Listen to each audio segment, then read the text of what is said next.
আর না হলে আমাদের এখানে থাকার কোনো দরকার নেই। সরকারের নজিরবিহীন যেভাবে দলীয়করণ চলতেছেন প্রতিষ্ঠানগুলোকে, আমাদের দেশে প্রতিষ্ঠানগুলো এই কারণেই দাঁড়ায় না, কারণ সরকার, তার দল, তার গুন্ডা বাহিনী, রাজনীতিবিদ সবকিছুকে তার নিয়ন্ত্রণে কেন থাকতে হবে?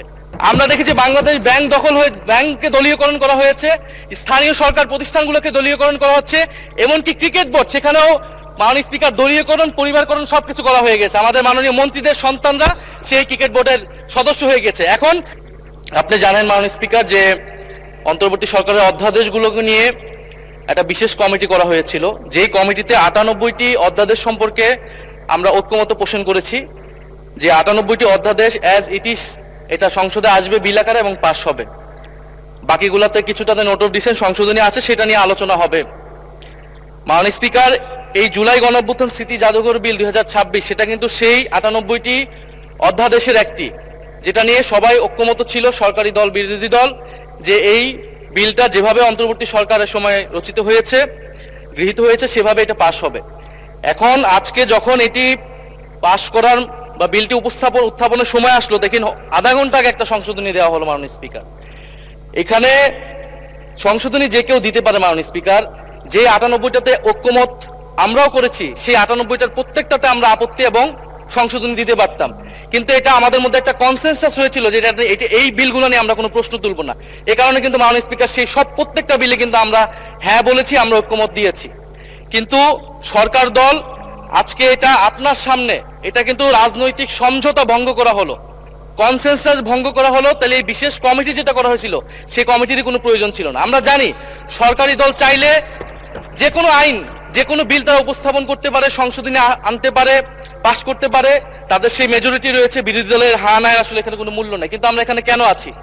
আমরা এখানে আছি যাতে আমাদের আপত্তি থাকলে জনস্বার্থের বিষয়ে আমরা কথা বলতে পারি। সেই কথা বলার সুযোগ যদি না দেওয়া হয়, এই বিলটি যেভাবে দিনে দুপুরে একটা ছল চাতুরি করে, একটা জোচ্চুরির মাধ্যমে এই বিলটি সংশোধনী সহ পাস করে নেওয়া হলো। মাননীয় স্পিকার, এটা আমরা প্রতিবাদ জানাচ্ছি। এবং যেই সংশোধনী, স্পেসিফিক সংশোধনী নিয়ে যদি আমি একটু বলি 2 মিনিট, যেখানে 2টি সংশোধনী, বিশেষ সংশোধনী এনেছেন একজন মাননীয় সংসদ সদস্য, যেখানে তিনি প্রস্তাব করেছেন আছে শিল্পকলা আছে, নজরুল একাডেমি আছে, বাংলা একাডেমি আছে, জাতীয় জাদুঘর আছে। এই প্রতিষ্ঠানগুলো কিন্তু, এটা মাননীয় স্পিকার আপনি যেমন রেওয়াজের কথা বলেন, এটাও কিন্তু রেওয়াজ, এখানে বিশেষ সংশ্লিষ্ট ব্যক্তি যাদের সাহিত্য, ইতিহাস, সংস্কৃতি এক্সপার্টাইজ আছে বা জাদুঘর নিয়ে এক্সপার্টাইজ আছে, তাদেরকে সেই দায়িত্বগুলো দেওয়া হয়। সেই ধারাবাহিকতাতেই জুলাই গণঅভ্যুত্থান স্মৃতি জাদুঘর, এটা কিন্তু কোনো শাখা জাদুঘর না, এটা একটা স্বতন্ত্র, একটা বিশেষায়িত জাদুঘর। যেই জাদুঘরের গঠিত হওয়ার সময় সকল পক্ষের মতামত নেওয়া হয়েছে, যেই জাদুঘরের স্মৃতি কথাতেও সকল পক্ষের, পুরা আমাদের শুধু গণ অভ্যুত্থানের নয়, আমাদের গত 16 বছরের ফ্যাসিবাদ লড়াইয়ের স্মৃতিগুলো নেওয়া হয়েছে, সবকিছুই সেখানে আছে। কিন্তু এখন যদি মন্ত্রীকে সেখানে বসানো হয়, প্রথমত এটা রেওয়াজ ভঙ্গ করা হয়, দ্বিতীয়ত এটা যে আমরা যে সরকারের, বর্তমান সরকারের প্রবণতা দেখছি বাংলাদেশের সকল প্রতিষ্ঠানকে দলীয়করণ করা, সেটার একটা ধারাবাহিকতা মাননীয় স্পিকার।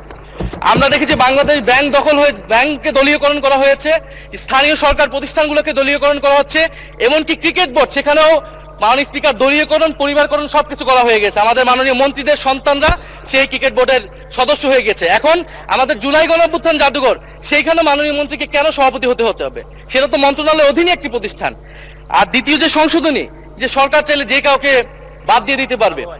এখন জুলাই গণঅভ্যুত্থান আমরা সকলে এক বাক্যে স্বীকার করি, এটা সকল পক্ষের, ফ্যাসিবাদ বিরোধী সকল পক্ষের একটা অংশীদারিত্ব সেখানে আছে। এই জাদুঘর পরিচালনা করার ক্ষেত্রে, যে কোনো গুরুত্বপূর্ণ সিদ্ধান্তের ক্ষেত্রে এই জিনিসটা মানা উচিত, সকলের সেই কনসেনসাস থাকা উচিত। এখন সরকার সম্পূর্ণভাবে এটার নিয়ন্ত্রণে নেওয়ার চেষ্টা করা হচ্ছে, নিয়ে যাচ্ছে এই বিল পাসের মাধ্যমে।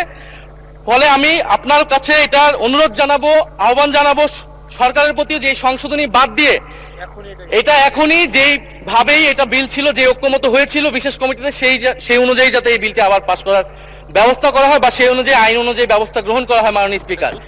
আর না হলে আমাদের এখানে থাকার কোনো দরকার নেই। সরকারের নজিরবিহীন যেভাবে দলীয়করণ চলতেছেন প্রতিষ্ঠানগুলোকে, আমাদের দেশে প্রতিষ্ঠানগুলো এই কারণেই দাঁড়ায় না, কারণ সরকার, তার দল, তার গুন্ডা বাহিনী, রাজনীতিবিদ সবকিছুকে তার নিয়ন্ত্রণে কেন থাকতে হবে? মাননীয় স্পিকার, আপনাকে ধন্যবাদ। ধন্যবাদ মাননীয় চিফ হুইপ। সংস্কৃতি মন্ত্রী জনাব নিতাই রায় চৌধুরী, আমার কথাটা শুনে নিন। বিরোধী দলের চিফ হুইপ বলেছে যে বিশেষ কমিটিতে যে আন্ডারস্ট্যান্ডিং হয়েছিল কয়েকটা বিলের ব্যাপারে যেভাবে এসেছে সেভাবেই পাশ করা হবে। কোনো রকম অ্যামেন্ডমেন্ট ছাড়া, এবং উনি বললেন যে এই আন্ডারস্ট্যান্ডিং ভঙ্গ করা হয়েছে এই বিগত সদ্য পাশ করা বিলটির ব্যাপারে। আপনি কি মনে করেন যে এখানে কোনো সমঝোতার ব্যতিক্রম করা হয়েছে?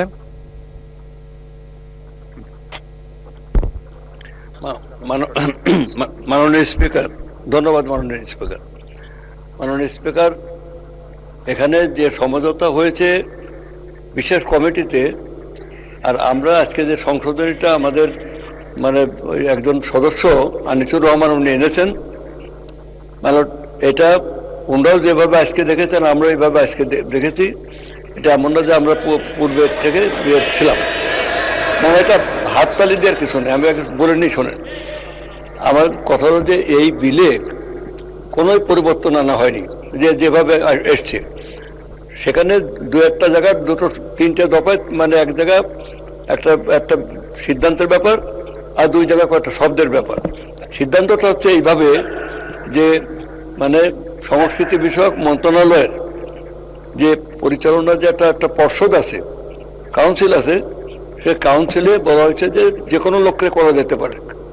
এখন যে কোনো লোককে করা যেতে পারে, তাহলে সেখানে মানে মন্ত্রণালয় গভর্নমেন্টের এবং সমস্ত মন্ত্রণালয়ের ক্ষেত্রে একই কথা, সে স্বরাষ্ট্র মন্ত্রণালয় হোক, সে আইন মন্ত্রণালয় হোক, সব মন্ত্রণালয়, সেখানে মন্ত্রী যিনি যে দল গণতান্ত্রিকভাবে নির্বাচনের মাধ্যমে ক্ষমতায় যাবে, তখন সেই দল সমস্ত দেশের সমস্ত জনগণেরই স্বার্থ সে দল রক্ষা করবে। এমন না যে আমরা বিএনপির ভোটে জিতে এসছি, আমরা জনগণের ভোটে, তাই বলে আমরা শুধু বিএনপির কাজ করব। এই যে আমরা ফ্যামিলি কার্ড দিচ্ছি, আমরা কৃষি কার্ড দিচ্ছি, এখানে আপনার যে বিভিন্ন ভাতা দেওয়া হচ্ছে, সেখানেও তো আমরা বলা হয়নি শুধু বিএনপির লোক ফ্যামিলি কার্ড পাবে, শুধু বিএনপির লোক কৃষি কার্ড পাবে। শিক্ষা মন্ত্রণালয় থেকে যে উন্নয়ন হচ্ছে, সেখানে শুধু বিএনপির লোক লেখাপড়া শিখবে, সেটা তো বলা হয়নি। এটা ভাবনাটা মাইন্ডকে একটু ব্রড করতে হবে। এখানে সিম্পল একটা কথা, যে উনি যে সংশোধনীটা এনেছেন, সেখানে বলতে চেয়েছেন যে মানে যেখানে সবারকে যে কোনো লোককে দেওয়া যেতে পারে, সেখানেই বরং মানে একটা নিয়ন্ত্রণহীনভাবে যে কোনো লোক সেখানে চলে আসতে পারে, এবং সেই জায়গায় বরং এতটুকু নিয়ন্ত্রণ থাকবে দায়িত্বশীল সরকার, একটা গণতান্ত্রিক সরকারের পক্ষে। এটা বিরোধী দলের পক্ষে মনে রাখা উচিত যে আমরা nationalist government, the duty of A nationalist government is to protect our national interest. The duty of a nationalist government is to protect is to safeguard our national economy. This is our fundamental right.